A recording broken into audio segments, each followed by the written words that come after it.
오늘은 별보다 먼저 나를 사랑하신 하나님이라는 제목으로 함께 말씀 나누기를 원합니다. 저는 스스로를 별 볼 일 있는 사람이라고 말하고 다닙니다. 무슨 말이냐 하면 저는 밤하늘의 별들을 보는 것을 무척이나 좋아합니다. 몇 해 전 제임스 웹 망원경이 보내온 첫 사진을 보았습니다. 저는 한참을 멍하니 바라보았습니다. 칠흑 같은 어둠 속에 수천 개의 은하가 보석처럼 박혀 빛나고 있었습니다. 저기에 보이시는 별들이 아니라 그 은하입니다. 그 안에는 수천억 개의 별들이 들어있다고 합니다. 그래서 이 사진이 어떤 사진이냐 했을 때 이 나사의 한 사람이 손에 모래알을 들고 펼쳤을 때 그 모래알 크기의 사진이라고 이야기했습니다. 어떻습니까? 이 세상이 얼마나 큰지, 이 우주가 얼마나 대단한지를 우리에게 말해주고 있습니다.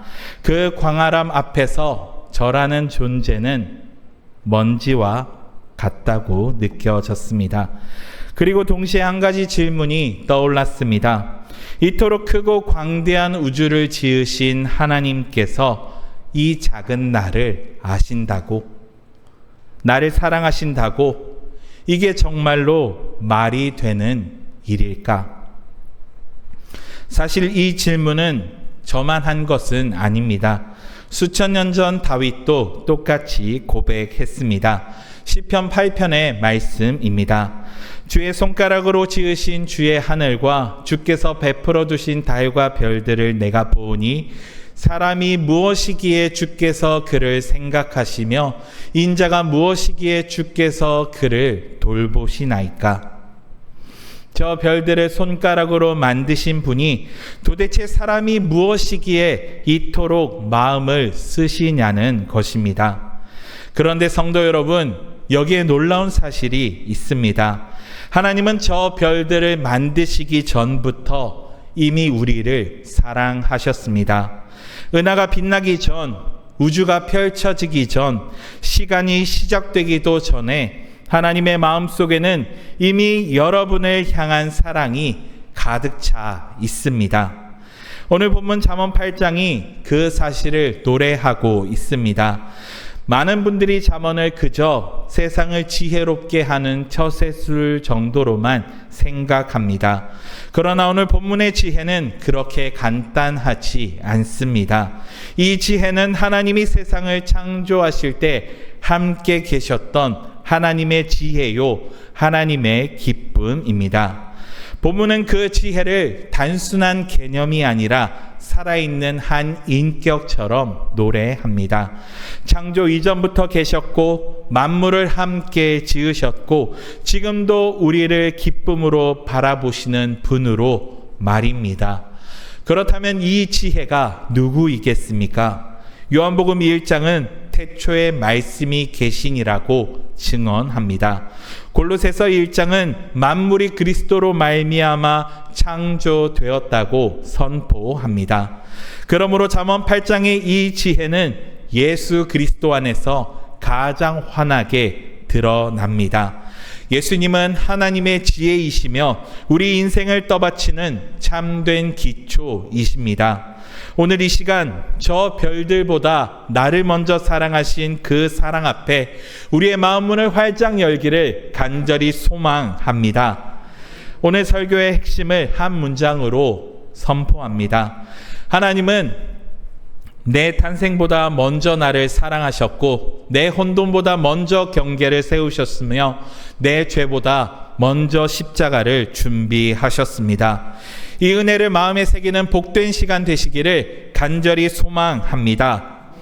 먼저 하나님의 사랑은 내 아픔보다 먼저 시작되었습니다.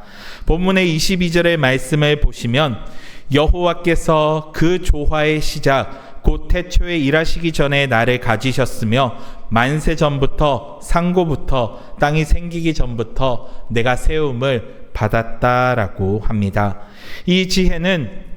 이 말씀에서 지혜는 자기를 이렇게 소개합니다. 나는 태초에 일하시기 전에 하나님께서 가지고 계셨던 존재다. 다시 말해 이 지혜는 하나님이 무언가를 만드신 다음에 생겨난 것이 아닙니다. 세상이 시작되기 전 하나님 곁에 이미 있었던 분이라는 것입니다. 24절과 25절을 보시면 같은 말이 두 번 반복되어 있습니다. 아직 바다가 생기지 아니하였고 이미 났으며 산이 세워지기 전에 언덕이 생기기 전에 내가 이미 났으니. 성경에서 같은 말을 두 번 쓰는 것은 그만큼 강조한다는 뜻입니다. 바다보다 먼저, 산보다 먼저, 언덕보다 먼저. 우리가 보기에 가장 오래된 것이 무엇입니까? 저 깊은 바다이며 우뚝 솟은 산이며 펼쳐져 있는 언덕입니다. 그런데 지혜이신 주님은 그 모든 것보다 먼저 계셨다고 말합니다. 세상에서 가장 오래된 것보다도 더 먼저 계셨다는 것입니다. 그런데 성도 여러분, 이 말씀이 오늘을 살아가며 오늘 세상 가운데 눈물 흘리고 있는 우리에게는 무슨 위로가 되겠습니까? 우리는 살다가 도무지 이해할 수 없는 슬픔을 만납니다. 평생 바친 일터가 하루아침에 무너집니다. 예고도 없이 병이 찾아옵니다. 때로는 사랑하는 가족을 먼저 떠나보내기도 합니다. 그럴 때 우리는 캄캄한 어둠 속에 홀로 버려진 것 같습니다. 아무것도 보이지 않습니다. 하나님이 계신지조차 모르겠습니다. 그러면서 우리는 이렇게 울부짖습니다. 하나님, 왜 나에게 이런 일이 생깁니까? 그렇다면 이 먼저라는 말씀이 지금을 아파하는 우리에게 무슨 뜻이 되겠습니까? 내 고통까지 이미 다 짜여져 있었으니 그 고통을 견디라는 말이 아닙니다. 하나님은 우리의 눈물을 멀리서 지켜보기만 하시는 분이 아니라는 뜻입니다. 그 눈물의 자리에 그분이 친히 내려와 계신다는 뜻입니다. 바다보다 먼저, 산보다 먼저, 그것은 곧 내 슬픔보다 먼저 주님이 계셨다는 말입니다. 우리는 고난을 당하면 끝없이 추락하는 것 같습니다. 발 디딜 곳 없고 잡을 것이 없습니다. 다 끝났다고 생각하며 바닥으로 떨어집니다. 그런데 그 바닥에 떨어져 보니 거기가 차가운 바닥이 아니었습니다. 이미 두 팔을 벌리고 나를 기다리시는 주님의 품이었습니다. 내가 추락할 그 자리에 주님은 먼저 와 계셨던 것입니다. 내 몸에 병이 생기기 전에, 사랑하는 이를 잃기 전에, 내가 오늘 이 문제로 눈물 흘리기 전에 주님은 이미 그 자리에 계셨습니다. 요한복음 11장을 보십시오. 사랑하는 나사로가 죽고 마리아가 울고 있을 때 예수님께서도 오셔서 함께 우셨습니다. 당장 살리실 수 있는 분이 먼저 함께 우신 것입니다. 그것이 우리 주님의 방식입니다. 먼저 함께 아파하시고 그 다음 일으키십니다. 그래서 잠언 8장은 계속해서 말합니다. 바다보다 먼저, 산보다 먼저, 언덕보다 전에 계셨던 그 하나님의 지혜가 오늘 내 눈물보다도 먼저 나를 붙들고 계십니다. 성도는 고난의 이유를 다 알아서 견디는 것이 아닙니다. 고난보다 먼저 와 계신 주님의 사랑을 믿기에 견디는 것입니다. 사랑하는 성도 여러분, 내 눈물보다 먼저 그 자리에 와 계신 주님이 오늘도 나를 붙들고 계시는 줄 믿으시기 바랍니다. 둘째로, 하나님은 내 삶의 혼돈에 경계선을 세우시는 분입니다. 본문 27절과 8절을 보시면 그가 하늘을 지으시며 궁창을 해면에 두르실 때 내가 거기 있었고 위로 구름 하늘을 견고하게 하시며 바다의 샘들을 힘있게 하셨다라고 합니다. 지혜는 말합니다. 하나님이 하늘을 만드시고 구름을 펼치시고 바다의 샘을 여실 그때 내가 바로 그 자리에 있었다고 말합니다. 세상이 만들어지는 그 현장을 지혜가 처음부터 끝까지 지켜보았다는 것입니다. 그리고 29절에 가장 중요한 말씀이 나옵니다. 여기에 바다의 한계를 정하여라는 이 말씀에 밑줄을 쳐놓으시기 바랍니다. 하나님은 바다에게 선을 그으셨다는 뜻입니다. 너는 여기까지야, 더 넘어오지 마. 옛날 사람들에게는 바다는 자연이 아니었습니다. 내 힘으로는 도저히 어찌할 수 없는 두려움이었습니다. 배가 나가면 돌아오지 못하고 한번 삼키면 내놓지 않는 곳. 그래서 옛사람들에게는 바다는 모든 것을 집어삼키는 혼돈의 상징이었습니다. 오늘 우리에게도 그런 바다가 있습니다. 밤마다 잠 못 들게 하는 불안, 아무리 떨쳐내도 끌어내리는 우울함, 풀리지 않는 관계의 갈등, 끝이 보이지 않는 재정의 어려움입니다. 우리는 지금 그 바다 앞에 서 있습니다. 이 파도가 나를 삼켜버릴 것만 같습니다. 끝이 없을 것 같습니다. 그런데 성도 여러분, 여기에 은혜가 있습니다. 하나님은 바다를 없애지 않으셨습니다. 다만 경계를 정하셨습니다. 이것이 중요합니다. 믿는 사람에게도 반드시 파도는 찾아오기 때문입니다. 불안도 오고 슬픔도 오고 흔들림도 옵니다.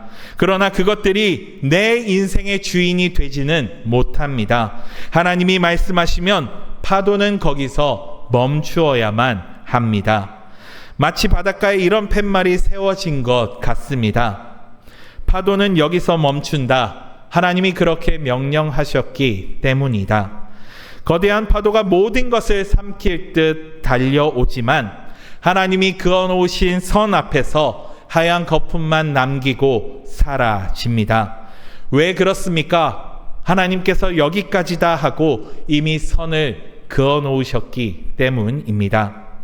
욥기를 보시기 바랍니다. 사탄이 아무리 욥을 흔들어도 생명만은 건드리지 못했습니다. 악한 마귀조차 하나님이 정하신 선을 넘을 수 없었기 때문입니다. 욥은 하지만 그것을 몰랐습니다. 그래서 무너질 것 같았습니다. 그러나 하나님은 처음부터 끝까지 다 알고 계셨고 그 선을 지키고 계셨습니다. 욥기 38장 11절에서 하나님은 바다에게 직접 말씀하십니다. 내가 여기까지 오고 더 넘어가지 못하리니 내 높은 파도가 여기서 그칠지니라. 아멘. 이 말씀이 바다에게만 하시는 말씀이 아닙니다.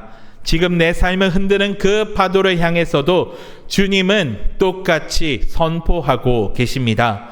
그러므로 29절의 말씀을 붙드시기 바랍니다. 하나님은 바다의 한계를 정하셨습니다. 물이 하나님의 명령을 거스르지 못하게 하셨습니다. 그렇다면 내 삶의 혼돈도 하나님의 명령을 거스르지 못합니다. 오늘 여러분의 삶에 통제할 수 없는 파도가 치고 있습니까?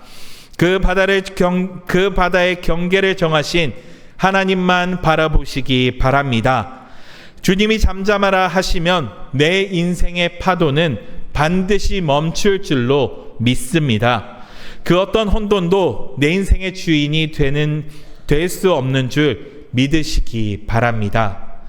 마지막으로 하나님이 우리를 지으신 것은 처음부터 십자가를 아시면서 시작된 기쁨이었습니다. 본문 30절과 31절을 다 함께 읽겠습니다. 내가 그 곁에 있어서 창조자가 되어 날마다 그의 기뻐하신 바가 되었으며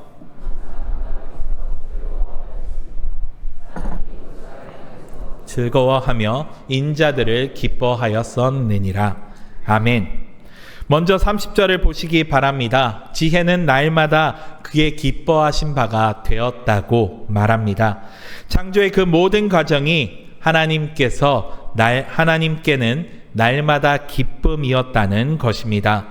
하나님은 억지로 세상을 만드신 것이 아닙니다. 하루하루 빛을 만드시고 바다를 가르시고 생명을 빚으시며 그때마다 기뻐하셨습니다. 그리고 그 기쁨의 절정이 31절에 나옵니다. 무엇이라 합니까? 인자들을 기뻐하였었느니라. 이 말은 그냥 좋아한다는 정도가 아닙니다. 이 단어는 너무 좋아서 어쩔 줄 모른다는 뜻을 담고 있습니다. 그런데 여기서 우리는 놀라운 신비 앞에 서게 됩니다. 하나님은 우리가 이런 모습일지 어떤 모습으로 살아갈지 다 알고 계셨습니다. 우리가 연약하여 넘어지고 때로는 주님을 등지고 제 길로 갈 것까지 다 아셨습니다. 그 모든 것을 아시면서도 우리를 사랑하기로 작정하셨습니다. 우리를 살리시려면 당신의 아들을 십자가에서 피 흘려야 한다는 것도 창세 전부터 다 아셨던 것입니다. 그것을 다 아시면서도 하나님은 사람을 보시며 기뻐하셨습니다. 한 부부가 아이를 가졌습니다. 정기검진을 갔는데 병원에서 이런 말을 들었습니다. 이 아이를 키우는 길이 보통보다 훨씬 힘들 수 있다고요. 앞으로 치러야 할 수고와 눈물이 적지 않을 것이라는 이야기였습니다. 이 부부는 한참을 고민했습니다. 두렵기까지 했습니다. 그런데 그 초음파 화면 속에서 그 작은 심장이 뛰고 있고 손발을 꼼지락거리는 그 모습을 본 순간 부부는 이미 사랑에 빠져버렸습니다. 그 사랑 앞에서 모든 두려움은 더 이상 문제가 되지 않았습니다. 사랑이 그렇습니다. 참된 사랑은 대가를 몰라서 하는 것이 아닙니다.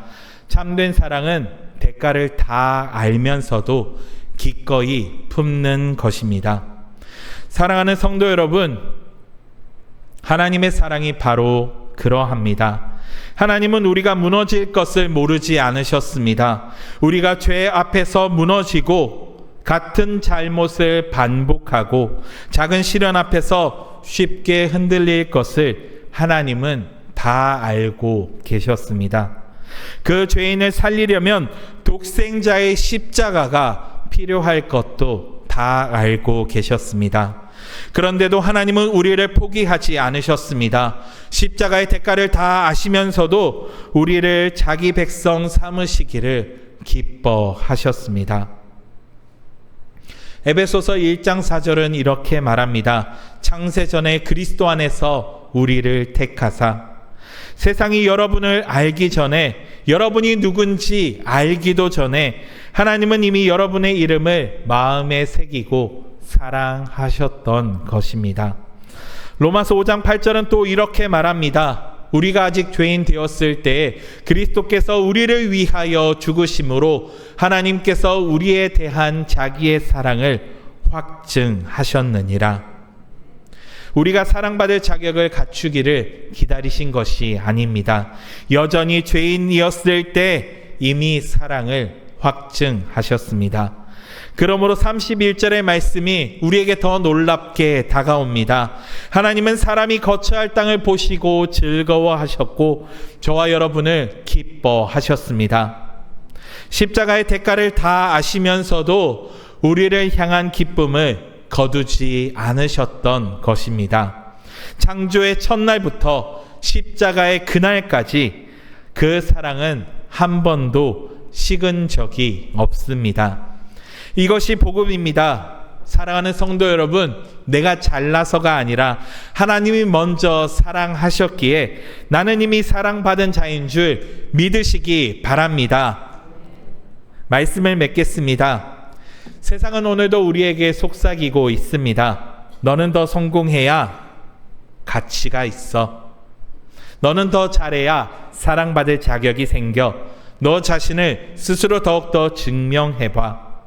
그 말에 휘둘리다 보니 우리는 늘 피곤하고 목마르고 외롭습니다.